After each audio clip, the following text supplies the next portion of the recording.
Dili pagsaka sa plitihan ang solusyon. Mao kini ang gipalanog ni Greg Perez, coordinator sa Piston Cebu chapter, mahitungod sa padayong nasinati nga oil price hike sa atong nasud. Kini taliwa nga 11 na kasunod-sunod nga semana gipausbawan ang presyo sa lana. Dito sa NCR o sa nasyonal na ay mga nagaduso petisyon dito, pero diri sa Cebu wala pa ta mosulod, no? Kay klaro man kaayo nga kung mosulod ta na sa pagpasaka sa plitihan, dili man pud siya solusyon sa pagsaka sa presyo sa gasolina. Musamot na noon gyud ang pag-agwanta, musamot siya ka kuan labi na sa mga sumasakay na to, no? Asa o sa mga mamumuo, asa niya kwaon yang pliti. Tinguha sa Piston nga dili angay ang katawhan ang moabaga sa epekto sa kamahal sa presyo sa lana. Subay niini, mipahigayon og rally gawas sa buhatan sa LTFRB 7 ang mga miyembro sa Piston Cebu ug uban pang mga progresibong grupo dinhi sa Sugbo. Panawagan sa mga drivers ug small-time operators sa kagamhanan nga ibasura ang value-added tax kon VAT ug excise tax sa matag litro sa lana. Nagkanayon si Perez nga kung dili kini mapatuman sa gobyerno, posibleng magpahigayon og transport strike ang mga grupo sa jeepney drivers lukop nasod sa mga umaabot nga buwan. Posible diya sa October nga month, no? Mas mo grabe kay wala na may sa history. Wala may laing choice ang transport sectors. Diya gyud siya mapunta para dunggon siya sa estado.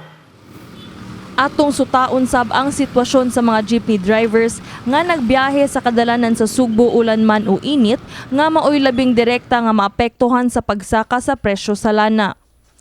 Hindi mahimo na kay mauna man gyud na kita mo sugot. Yapon mo lang yapon tataas lang yapon ang gasolina.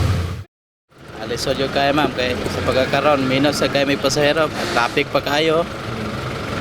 Sige pag yung kasaka krudo. Kapila naman siguro ni Musaka. Pero na may plano magpasaka sa plitihan? Sa mga grupo nga kuan, pwede siguro kay kung ngayon man gyud. Kapit pa ita may gamay lang kami sobra kay piting mahala na mas krudo. Karon ba man na mo limpyo may mga 250. Lisod yun. Kay gawa sa traffic pag yun. Nya nagkadako ang kuan, nya ang pliti wa pa may minto sad. No, murag lisod-lisod gud sa mga part ma'am kay labi na inanang karon di sad ingon maayo ang biyahe ba nay sakay na sa dili. So sakit-sakit pud sa amo ambol sa jutay gyud. Man lang na usay 600 ana na. Dili sad may makakuan pero og kuan may tag sakaag jutay.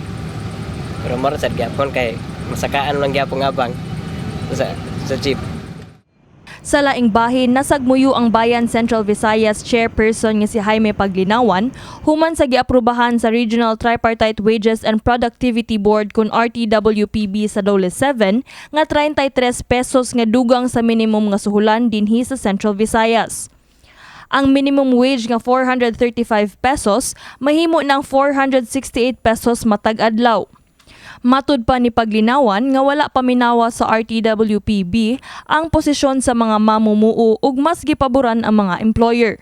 Sa pagkakaroon, grabe na magyud kataas no sa presyos nagunang panaliton, taas magyud ang panginahanglan no sa pamilyang dunay 5 kasakop, tagaan gyud unta ang atong mga mumuo, pribado man og sa naa sa gobyerno nga kanang makabuhi nga suhulan. Ang bag-ong minimum wage hingpit na nga mapatuman karong umaabot Oktubre 1. Kini si Queenie Holigon alang sa MyTV Cebu.